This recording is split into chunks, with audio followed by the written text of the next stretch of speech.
Imagine sitting across from one of Hollywood's most iconic faces and hearing him admit something so mortifying he still winces years later. Johnny Depp once opened up about the single worst audition of his life in front of the Coen brothers, the kind of silence that makes you want the floor to swallow you whole. He has called it pure embarrassment. The moment he walked out thinking they were praying he would just leave. That quiet confession shared years ago keeps circling back every time his name trends. What makes a man this fearless on screen freeze so completely in a room? And why does that old story still feel so alive today? The room went quiet in a way that still makes Johnny Depp shake his head.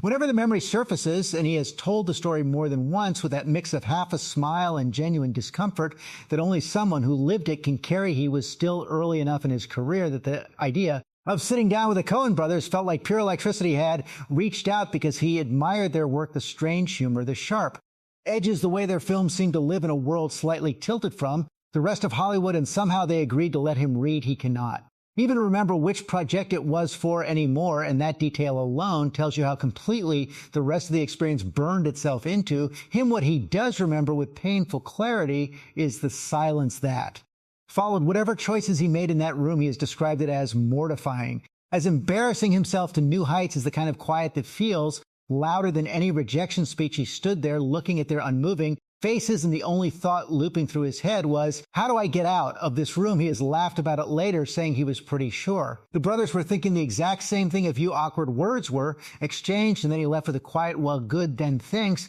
And that was at the end of the meeting, the end of any hope of working with them, at least in his own mind. And yet the story did not stay buried. It has come back in interviews over the years, because Johnny Depp has never been the type to polish every rough edge of his past. He has spoken about it at the Affy Festival and in other conversations with that same honest tone. That makes the moment feel fresh even now. What makes the confession linger is not that it was some career-ending disaster. It was not he went on to become one of the most recognizable faces in film, but the fact that a man known for fearless performances, for diving headfirst into characters that other actors might sidestep, could still feel so completely exposed in a simple audition room. That vulnerability is what keeps the story alive. It shows the gap between the myth and the person, the larger-than-life pirate, the scissors hands figure, the wild-eyed reporter, and the guy who once stood frozen, wondering how loud the silence could get before someone said something. Fans who have followed him for decades recognize that honesty as part of what draws him in the first place.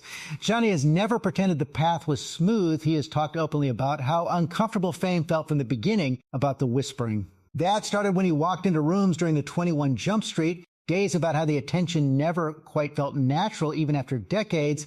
He has said he was not normal before the spotlight, and the spotlight only made the distance wider. He has described living behind Windows' car. Windows plane, Windows hotel, Windows a life spent observing the world from. A slight remove, and yet when he sits down for an interview, he still offers the unfiltered version of events. The Coen brothers story is one of those moments that refuses to stay in the past because it captures something essential about him, the willingness to admit when something went sideways, the refusal to rewrite history into a cleaner narrative. In an industry that often rewards polished versions of the self, the kind of openness can feel almost radical. People return to the story because it humanizes the icon. It reminds anyone listening that even the most magnetic presence on screen can have a moment where the floor feels like the only safe place to disappear, and Johnny has never tried to hide that.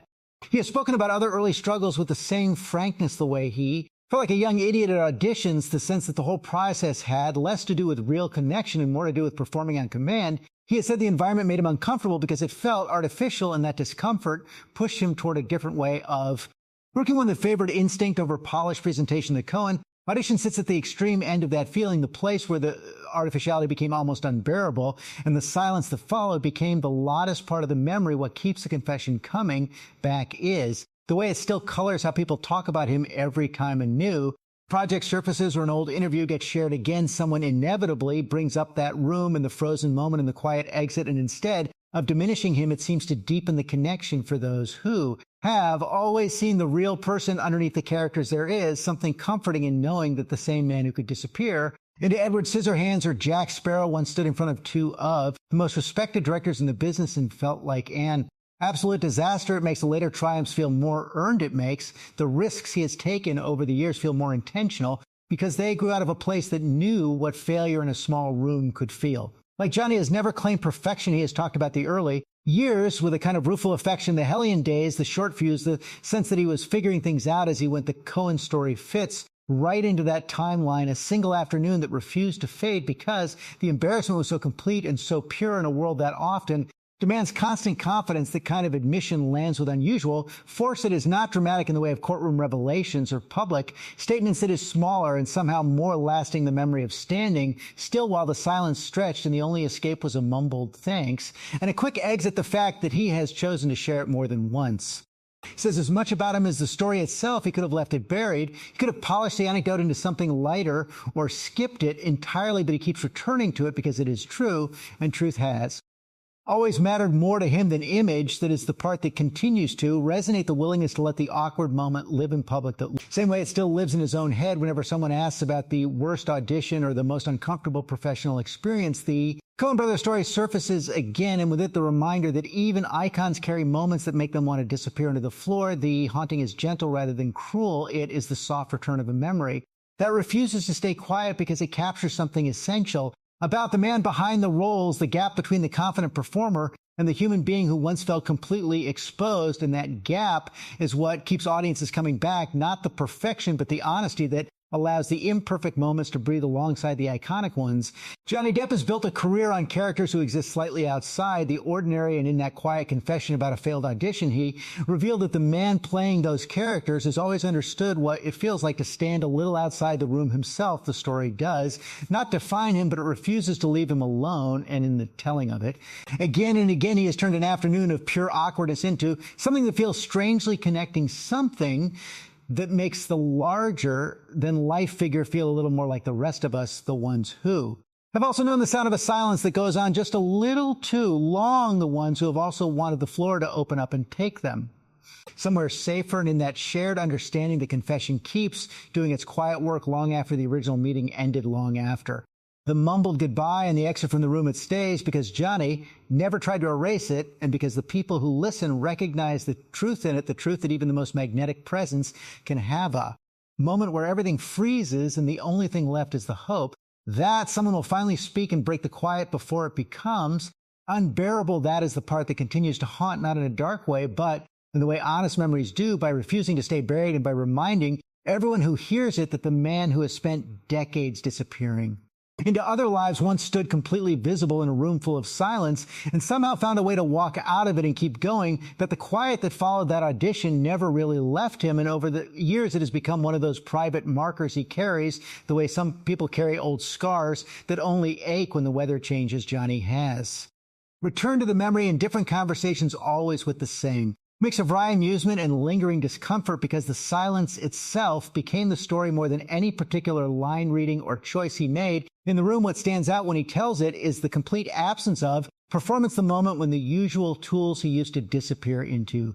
A character simply refused to work, and he was left standing there as himself, fully visible and fully exposed. That exposure is rare for someone whose entire professional life has been built on controlled transformation, and it is exactly why the confession keeps finding its way back into the public conversation every time an old interview clip surfaces or a new project brings his name into the headlines. Again, the story travels with him not as a cautionary tale, but as proof that even the most fluid shapeshifter can hit a wall where the shape will not change, and the only option is to stay still until the moment passes. Fans who have watched him for decades recognize that stillness is part of the same honesty that has always set him apart from the smoother public faces around him. He has never been interested in presenting a version of himself that is constantly on or constantly winning. He has spoken about the early discomfort of fame with the same frankness, describing how the whispering started during the Jump Street years, how the attention felt like a raw nerve on display, how he never quite adjusted to the idea that people would look at him differently simply because a camera had been pointed in his direction for long enough. In one conversation, he talked about living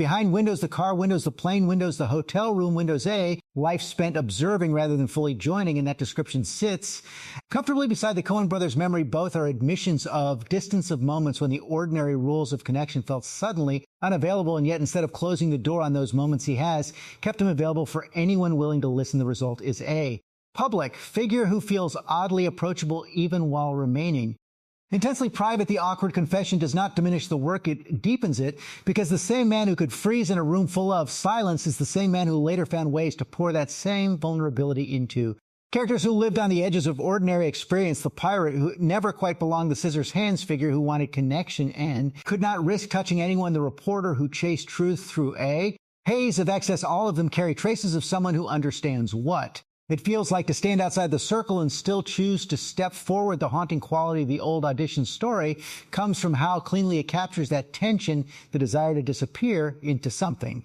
larger, and the sudden reminder that sometimes the larger thing will not arrive, and you are left with only yourself. Johnny has never tried to turn that reminder into a lesson or a brand. He simply tells the story when it comes up and lets it sit there in its original awkward shape, and that refusal to tidy it up is what keeps it alive in an industry that prefers clean. Arcs and triumphant comebacks, a story about pure embarrassment that never resolved into a Hollywood redemption, feels almost radical. It refuses the usual narrative machinery and instead offers something quieter and more durable, the knowledge that a career full of bold choices can still contain an afternoon when the boldness evaporated and the only honest response was to walk out of the room with a mumbled thanks and a private hope that the floor might open up. The fact that he can laugh about it now does not erase the original mortification. It simply places the two, feeling side by side the way real memory does, the laugh and the wince, living in the same breath that is the quality that continues to draw people back to the confession in the sense that they are hearing something, unedited something that still carries the original temperature of the room.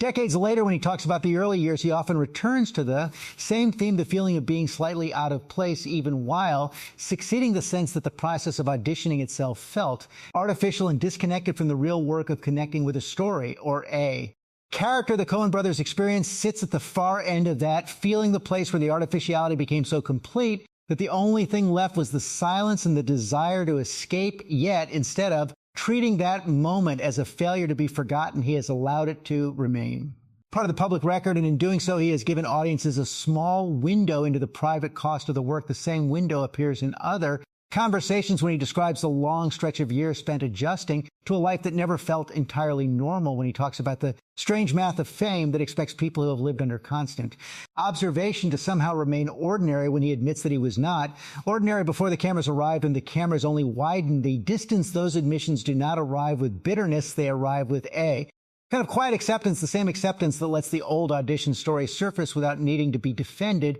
or explained away. The acceptance is what makes the haunting gentle rather than heavy. The memory returns not to wound, but to remind that the man who has spent a lifetime inventing other people still carries the knowledge of what it feels like to fail at inventing himself for a few long minutes in a room that refused to offer any relief that knowledge has shaped the way he approaches the work. Even now, the preference for instinct over polished presentation, the willingness to risk looking foolish if the risk serves the story, the quiet insistence on keeping the real temperature of a moment even when it is uncomfortable. All of those choices feel connected to the afternoon when the temperature became too high and the only escape was the door. The story keeps circulating because it is useful. It gives people a way to talk about the gap between the myth and the person without needing to invent drama or controversy. It simply points to a real moment that Johnny himself has already described and lets the description stand. The usefulness is part of why the confession refuses to stay buried. Every few years, someone digs up the old interview or the festival appearance, and the silence in that room becomes new again, and with it the reminder that the most magnetic performers are often the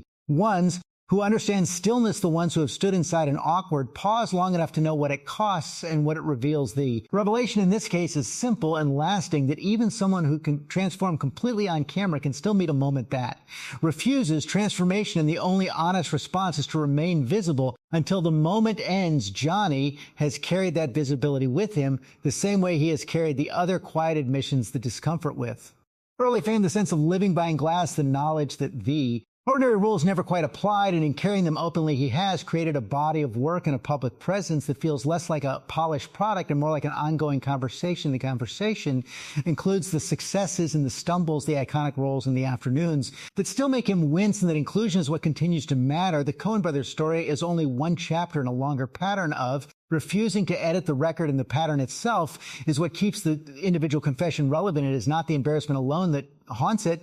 Is the decision to leave the embarrassment intact in the telling so that anyone listening can feel the original temperature of the room, the temperature of a young actor who wanted the work so badly he reached out to directors he admired and then found himself unable to perform. The version of himself he thought they wanted. The gap between the wanting and the inability is where the story lives, and it is where the Haunting continues every time the silence is described again. The silence becomes present again, and with it, the knowledge that the man who walked out of that room never stopped walking. He simply learned to carry the quiet with him and to let it surface when the truth of a conversation required it. That carrying is the part that feels most like Johnny, the refusal to.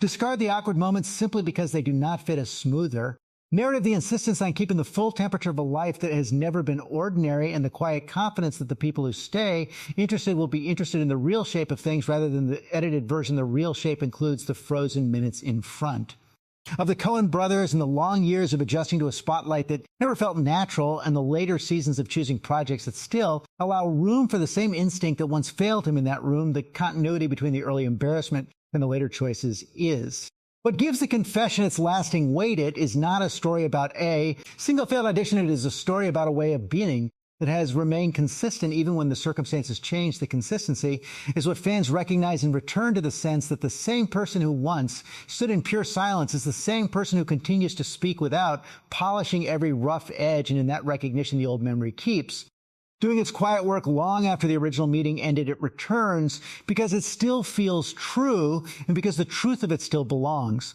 to the larger conversation about what it costs to stay visible while inventing other lives, and what it means to carry the cost without needing to hide it. The carrying is the part that continues to haunt, not as a burden, but as a reminder that the most enduring presence is often the one that never fully left the room, where the silence first taught it how to stay. If this quiet confession still lands the same way for you the way it does every time the old story surfaces, leave a thought in the comments about the moment that made you see the real person behind the roles. And if you want more honest looks at the stories that refuse to stay buried, hit subscribe so the next one finds you when it is ready. The silence in that room still speaks because Johnny never tried to rewrite it, and the people who keep listening are the ones who understand why that matters.